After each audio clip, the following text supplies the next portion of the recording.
Rebonjour à tous et à toutes. Merci de participer à ce webinaire qui tournera sur la problématique suivante: comment protéger le savoir-faire de vos experts, que nous co-animons avec Prixi. Je vais donc tout de suite vous présenter les thématiques phares qui seront abordées durant ce webinaire. Donc, à savoir comment identifier l'expert. Nous avons d'ailleurs Frédéric qui pourra nous en dire un peu plus à ce sujet. On parlera ensuite de pourquoi il faut protéger ces experts et leur savoir-faire. Et enfin, on vous parlera des différentes propositions, des différentes solutions plutôt, proposées par Prixi. Tout de suite, laisser la main à Cédric pour qu'il puisse se présenter. Merci Corentin, merci Frédéric de co-animer ce webinaire. Merci à tous les participants. Moi, je suis ravi de parler aujourd'hui et de prendre le temps de parler de ce sujet. Le sujet, effectivement, des hommes clés et des experts, c'est quelque chose qui m'anime depuis plus de 15 ans. C'est un peu un fil conducteur dans mon parcours professionnel. J'ai passé 15 ans dans des milieux plutôt complexes avec des vrais savoir-faire qui peuvent être l'industrie, le monde du nucléaire, de la défense et de l'automobile. Et j'ai passé 8 ans comme formateur à l'international sur des produits militaires de haute technicité pour transmettre des savoir-faire bien précis sur des publics de type pilote d'hélicoptère, pilote d'avion de chasse. Et depuis 5 ans, je dirige Prixi, où au quotidien, on passe notre temps avec des experts très techniques, très pointus, qui sont des piliers dans les entreprises. Il y en a notamment qui sont en ligne et qui assistent en direct à ce webinaire. Et donc aujourd'hui, au cours de ce webinaire, je partagerai des exemples de cas concrets qu'on peut vivre chez Prixi auprès de ces experts. Super. Voilà pour moi. Et Frédéric, j'enchaîne volontiers. Merci beaucoup. Alors, merci Corentin, merci Cédric pour cette invitation à participer à ce webinaire. Moi, je suis Frédéric Arzur, donc j'ai une formation d'officier navigant de la marine marchande. J'ai exercé pendant un peu plus de 20 ans dans le transport maritime, dans l'industrie offshore et dans les activités en lien avec le renouvelable. J'ai navigué essentiellement sur des navires câbliers, donc la pose et la réparation de câbles fibre optique sous-marins, avant d'occuper des fonctions plus en support technique, en back-office. Et j'exerce désormais à terre dans des activités qui sont en lien avec la sécurité et la qualité. Et c'est avec plaisir que je vous partagerai un certain nombre d'expériences, mes retours d'expérience sur les différents sujets qui sont en lien avec la préservation des savoir-faire et l'identification des experts. et donc Cédric, je te laisse reprendre la main pour présenter les activités de Prixi. Merci Corentin. Donc de notre côté, on est une agence d'ingénierie de formation spécialisée dans les milieux complexes. Quand on dit milieu complexe, on va parler d'industrie, du monde de la défense, du offshore, du médical et du nucléaire. Souvent des métiers qui ne s'apprennent pas à l'école et qui nécessitent une vraie extraction des savoir-faire auprès des experts et de faciliter la transmission pour les nouveaux entrants. Je vais passer la slide. Un petit Exactement. point rapide juste sur l'offre Prixi. Il y a 3 gros piliers. Il y a un premier qu'on voit en rouge à gauche qui est vraiment axé sur le sujet d'aujourd'hui, qui est la conservation-transmission des savoir-faire. Un autre pilier qui est plutôt des formations spécifiques, que ce soit HSE, qualité ou même onboarding RH. Et puis un troisième pilier qui est là plutôt l'accompagnement des structures de formation en interne dans les entreprises pour rendre plus efficaces les formations en interne, avec toujours dans notre vision, la vision coffre-fort des savoirs qu'on voit sur la droite. Et on en parlera plus tard de comment faire en sorte que le savoir-faire il reste en interne des entreprises et qu'il ne parte pas avec les experts. Super. Donc, je remets le petit sommaire pour vous rappeler que là, sur la partie 1, on va parler de comment on identifie un expert. Et je vous laisse la main, Cédric, Frédéric, pour débuter sur ce sujet. Je la prends volontiers du coup. Moi, je suis ravi de partager avec vous quelques réflexions tirées de mon expérience en qualité de commandant de navire câblier, spécialisé dans la réparation de câbles de sous-marins fibre optique. Mon parcours dans cette niche très spécifique de l'industrie offshore m'a permis de développer une expertise unique, tant sur les méthodes et les processus que sur les équipements et les compétences des personnels embarqués.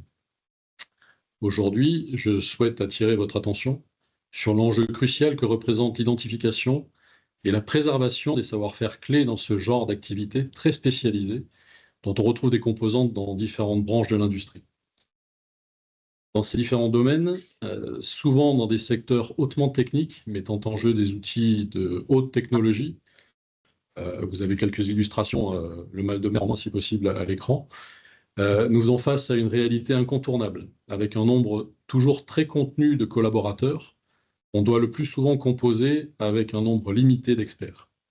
Ces experts, souvent détenteurs de connaissances et de compétences uniques, sont les piliers sur lesquels repose la réussite de nos opérations et surtout la satisfaction de nos clients, in fine.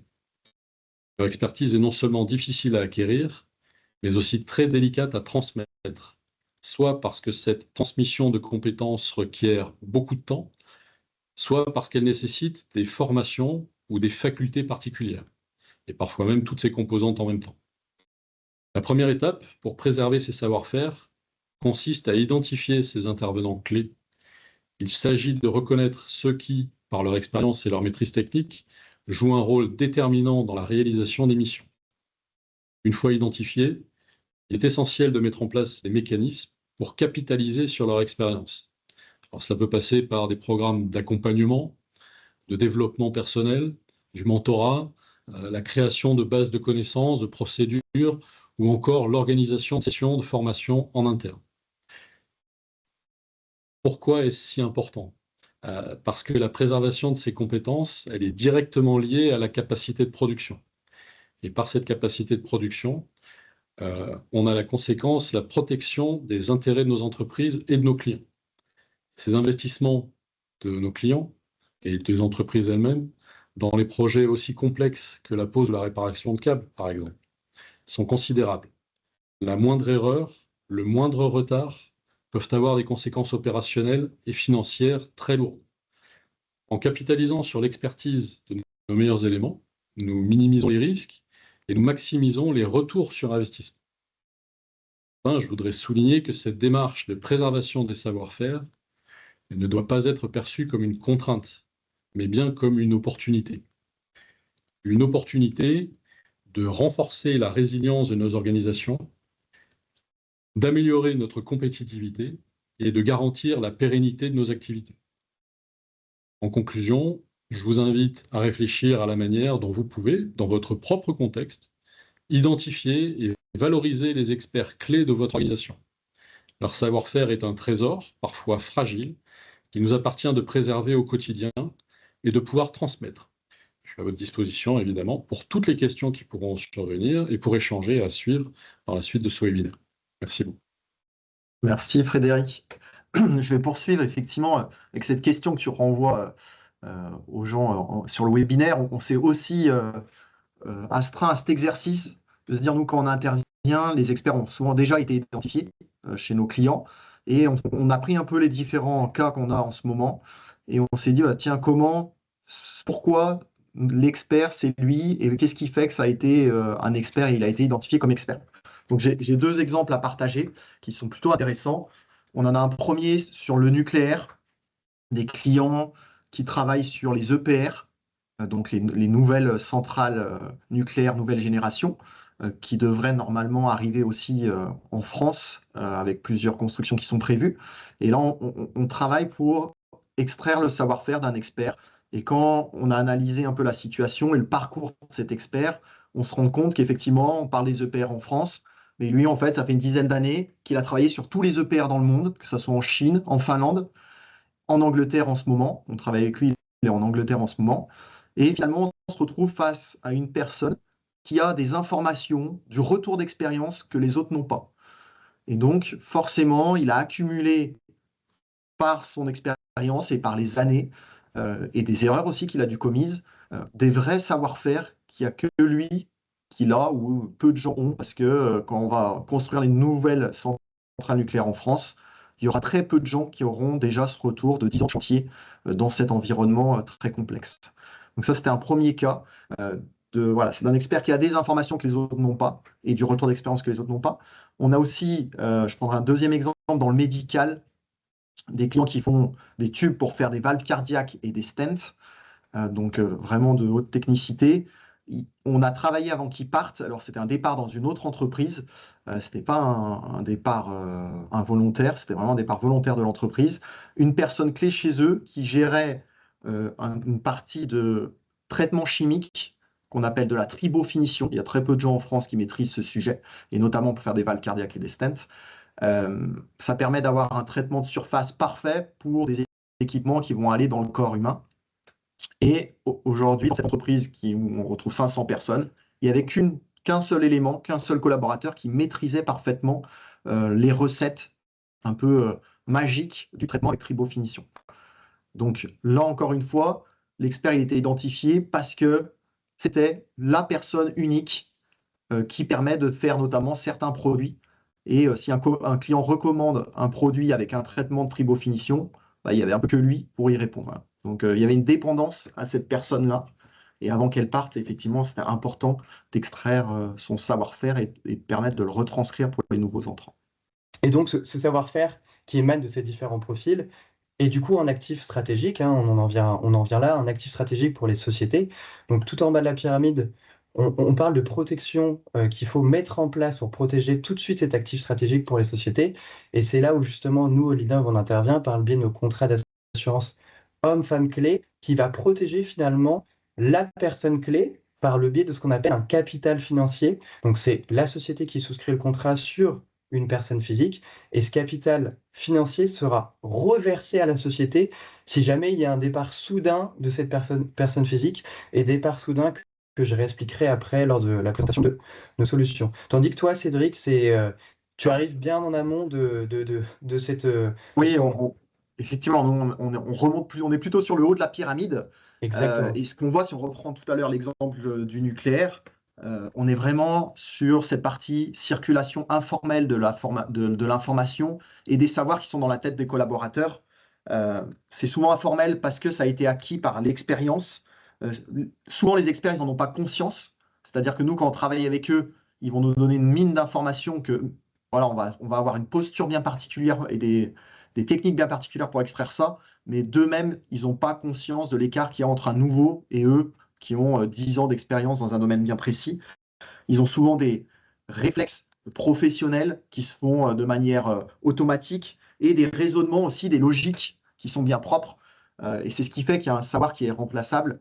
Et ce savoir-faire, effectivement, j'aime beaucoup le mot actif stratégique. Nous, c'est vraiment cet actif stratégique qu'on essaye de rendre le plus possible indépendant de l'individu et surtout de pouvoir le conserver dans les organisations au même titre qu'on conserve un équipement, une machine, un outillage. Voilà, d'essayer au maximum de mettre en place des choses en amont pour venir conserver ce savoir-faire et faciliter la transmission. Il y avait une petite question, Corentin et Frédéric, dans le chat, qui est vraiment intéressante parce qu'on est confronté toujours à ça. C'est qui dans les organisations peut reconnaître un expert? Frédéric, je ne sais pas de ton côté. Moi, je peux m'aventurer à répondre assez rapidement. Sur les navires, par exemple, ça va être l'officier, alors le commandant, le second, ou en tout cas la hiérarchie qui va être susceptible de pouvoir détecter que telle ou telle personne a une compétence et une connaissance fine de son outil de travail, et de pouvoir détecter justement son irremplaçabilité ou l'aspect justement stratégique, pour retenir le terme, auquel il faut vraiment faire attention et accorder une importance, une réelle importance. Et je rajouterais, moi je pense aussi les profils DRH dans les grandes structures sont aussi les bonnes personnes pour identifier ces experts, puisque déjà ce sont ces personnes-là qui vont recruter les profils les plus techniques, et du coup pour la société ils ont de la visibilité, et en plus elles doivent veiller à la montée en compétences des effectifs. Donc généralement elles savent quelles sont les personnes qui ont les compétences les plus importantes pour la société. Merci, je te laisse continuer. Ouais, hop, je file. Donc c'est toujours à toi, Cédric, de ton côté? Oui, donc on parlait effectivement de ce savoir-faire. Il y a une étude intéressante qu'on aime bien ressortir, qui est affichée. C'est en fait qui reprend un peu les notions de d'où viennent le savoir-faire des collaborateurs dans une entreprise. Et on voit via le petit camembert qu'il y a toujours une partie, bien sûr, qui vient du cursus, de la formation, de l'éducation, voilà, qui représente à peu près 50%. Mais chez les personnes expérimentées, il y a 50% qui vient de l'expérience professionnelle acquise, ce qu'on disait tout à l'heure, par voilà, les itérations, les erreurs qui ont été faites, etc. Et donc, c'est vraiment dans ces 50%, c'est ce qu'on va venir chercher. Typiquement, si on a un collaborateur qui a fait des études de chimie dans un laboratoire de chimie, ce qu'il a appris pendant ses études, on ne va pas vraiment le regarder. Nous, ce qui nous intéresse, c'est ce qu'il a acquis après par l'expérience et qui est vraiment un savoir spécifique qu'il a développé dans le cadre de ses missions pour l'entreprise.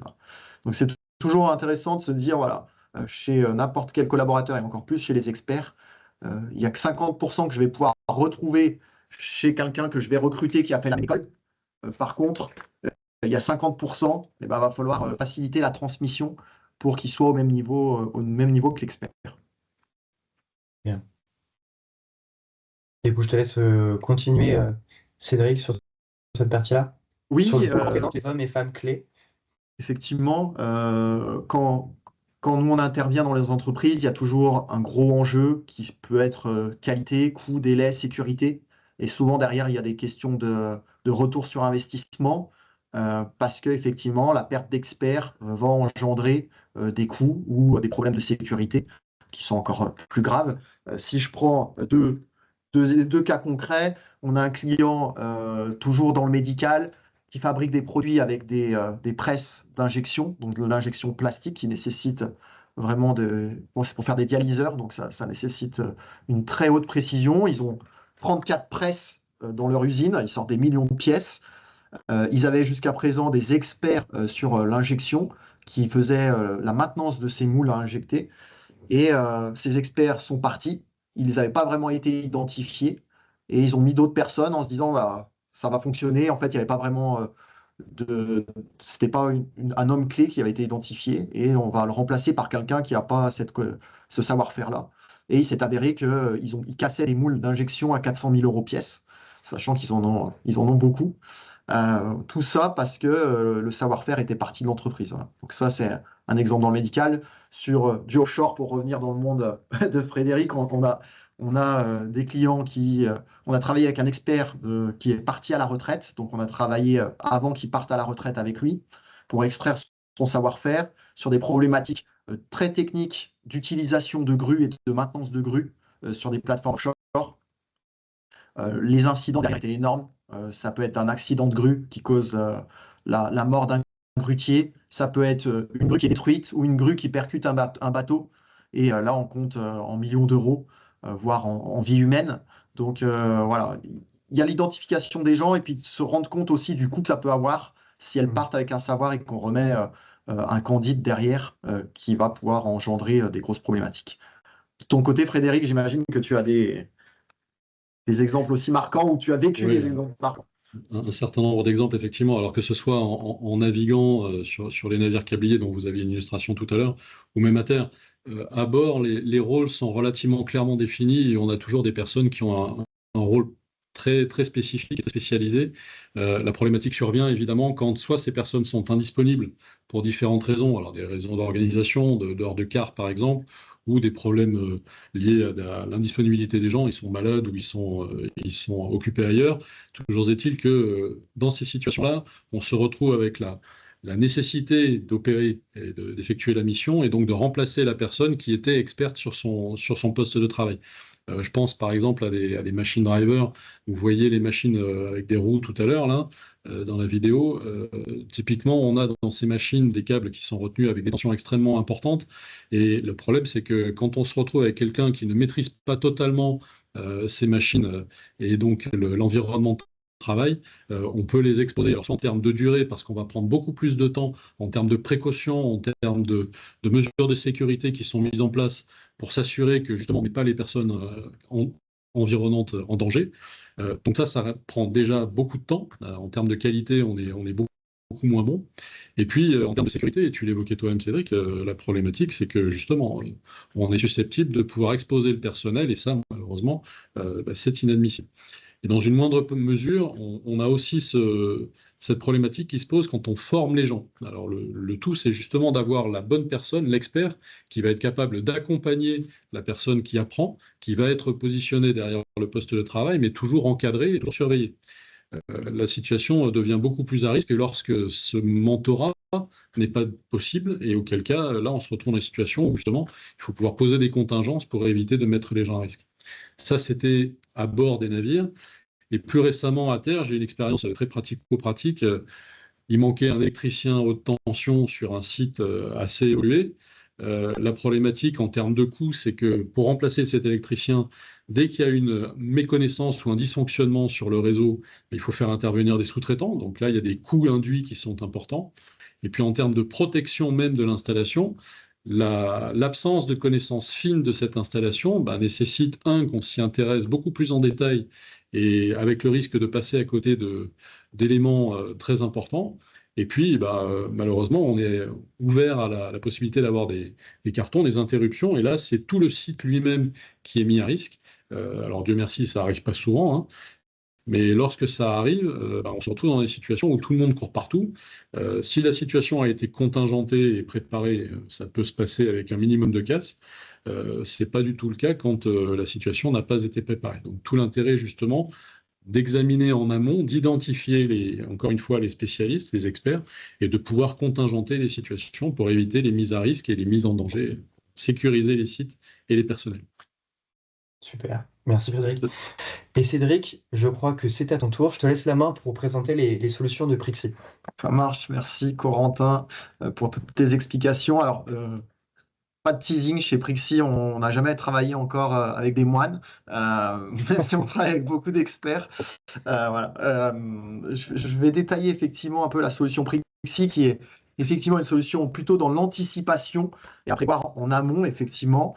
Je vais à travers ce slide-là, vous montrer un peu le process de comment on s'y prend, les différentes étapes, en 3 étapes. Et puis après, on ira dans un cas un peu concret pour vous montrer à quoi ça peut ressembler. La première colonne qu'on voit à gauche, qui s'appelle Mapping et analyse des savoirs, là, on travaille vraiment directement avec l'expert. Souvent dans les entreprises, du coup, l'expert a été identifié. Nous, ce qui nous intéresse, c'est d'aller vraiment mapper et analyser son savoir. Souvent, ces experts, c'est un peu les électrons libres dans l'entreprise parce qu'on leur fait confiance, ils connaissent la maison par cœur, etc. Et puis, la direction des fois change. On parlait de la DRH, elle a changé, etc. Et on oublie un peu, finalement, c'est quoi vraiment les compétences de cet expert. Donc nous, on a un premier travail à faire qui peut être sur différents périmètres. Ça peut être une activité vraiment de production, par exemple, des gens qui produisent des choses. Ça peut être un atelier complet ou ça peut être des connaissances métiers. Et donc nous, sur ces périmètres-là, on va travailler avec les experts pour vraiment mapper tout leur savoir avec différentes démarches qu'on peut avoir. Ça peut être de l'observation sur le terrain, ça peut être décortiquer des projets critiques, des aléas, des projets, des succès qu'il y a eu dans l'entreprise ou des projets où ils ont essuyé leurs plus grosses pertes. On va pouvoir faire des interviews aussi, travailler avec les référents de l'entreprise, l'expert pour confronter ça, aller voir aussi le documentaire, qu'est-ce que dit le documentaire d'entreprise. Et tout ce travail va permettre à la fin de livrer un mapping exhaustif des compétences, des connaissances et des savoir-faire de l'expert.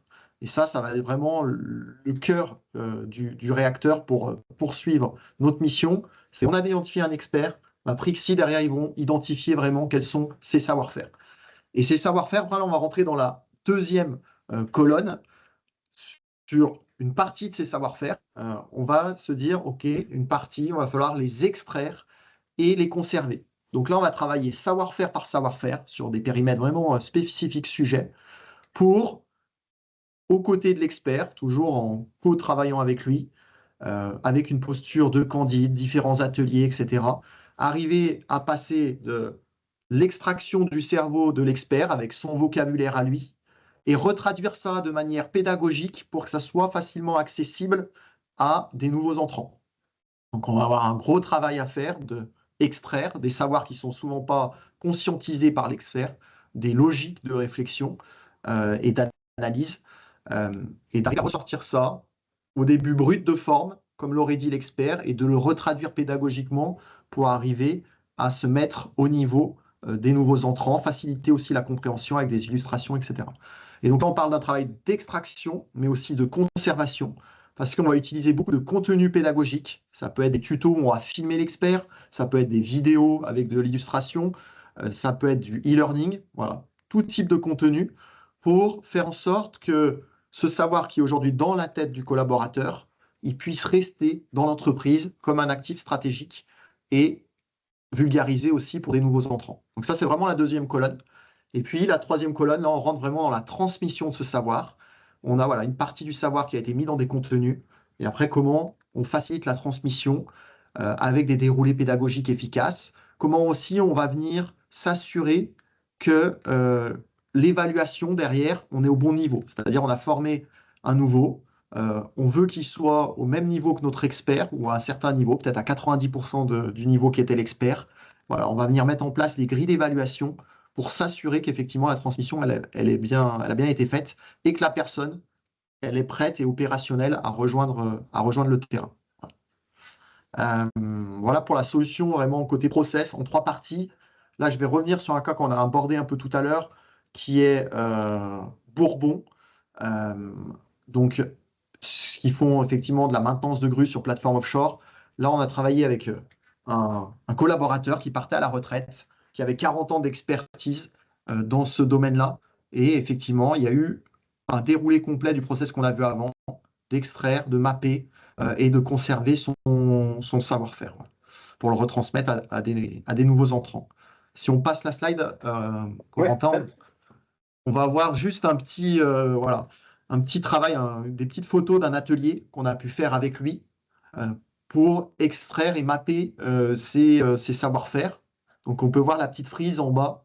Chaque post-it, c'est une expérience qu'il a vécue pendant ses 40 ans d'expérience dès qu'il est sorti de l'école. Pardon. Et c'est là où on va s'intéresser à ce que disait Frédéric tout à l'heure. Il y a de la formation ou de l'expérience qu'on va acquérir par du mentoring, par des expériences terrain, des choses qu'on a vécues. Et c'est ça qu'on va venir sortir. Et on va venir mapper tout ça dans un gros fichier de manière exhaustive.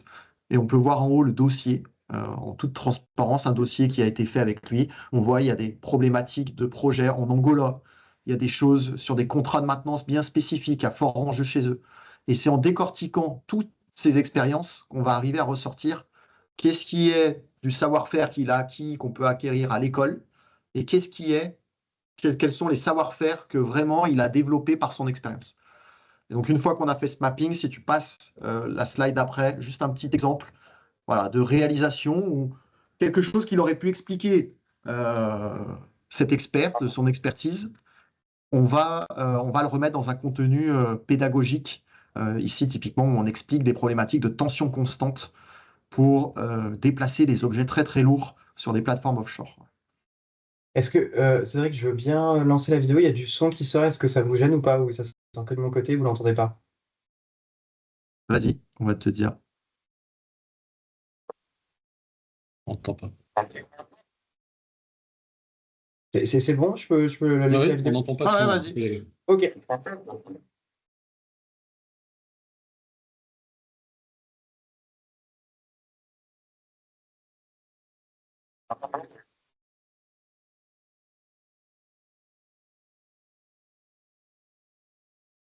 Là, on rentre vraiment dans le détail. Donc, c'est difficile de se rendre compte là, mais voilà, c'est des petits détails d'expertise, de savoir-faire qui font que un nouveau va mettre à risque l'opération par rapport à un expert.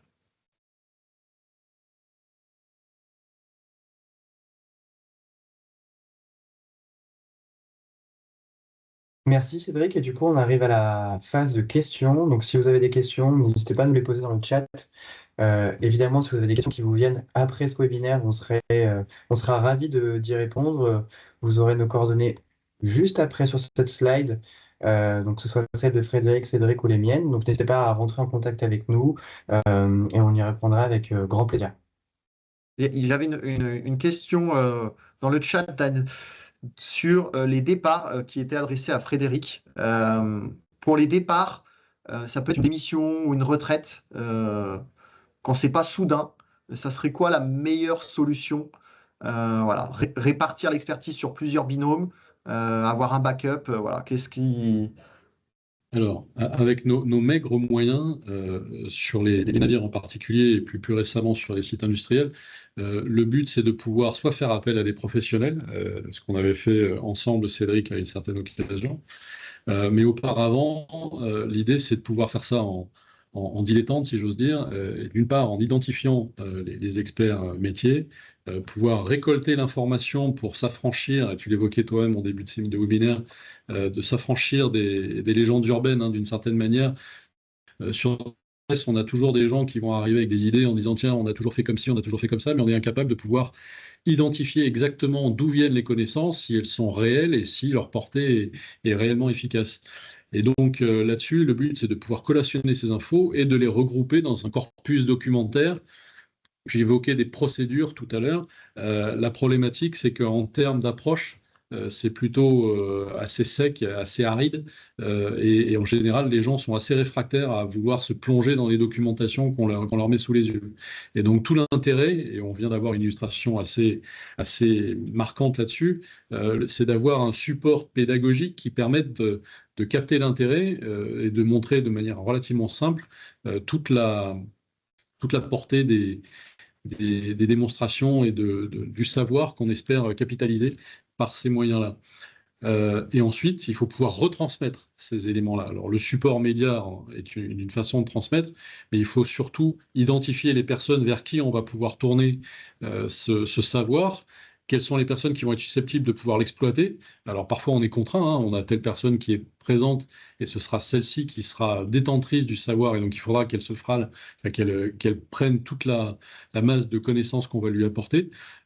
Et parfois on a plus de chance, on a un pool de personnes et pour le coup c'est beaucoup plus interactif, beaucoup plus dynamique et ça permet justement de pouvoir répartir entre guillemets les connaissances sur différentes têtes et justement là aussi de s'affranchir de l'absence ultérieure d'une ou plusieurs de ces têtes-là, avec une sorte de redondance, de résilience même de l'organisation, qui permet justement de s'affranchir de la perte des savoirs.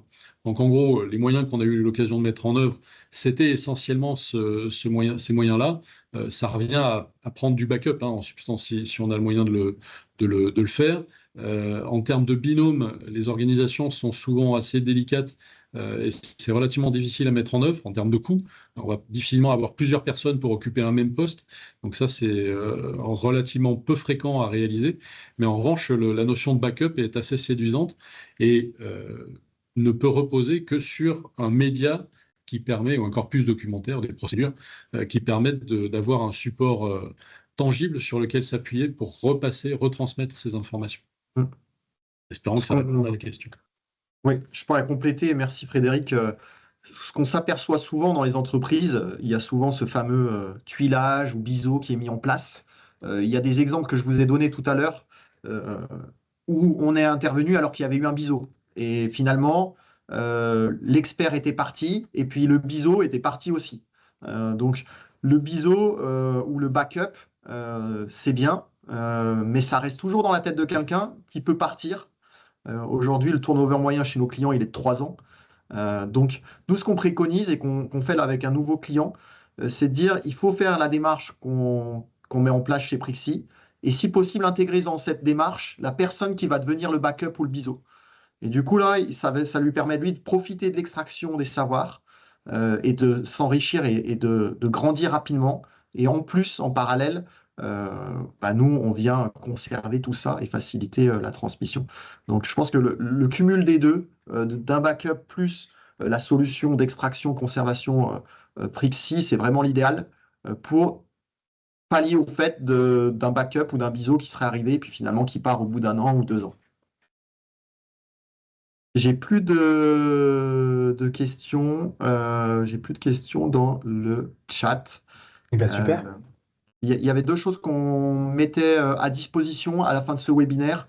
Pour ceux qui écoutent en replay et qui sont encore avec nous, il y a un petit QR code sur un outil qu'on appelle chez Prixi l'outil Pérennité, qui vous permet à vous, vos DRH, les patrons d'entreprise, d'évaluer un niveau de maturité face au risque de perte des savoir-faire.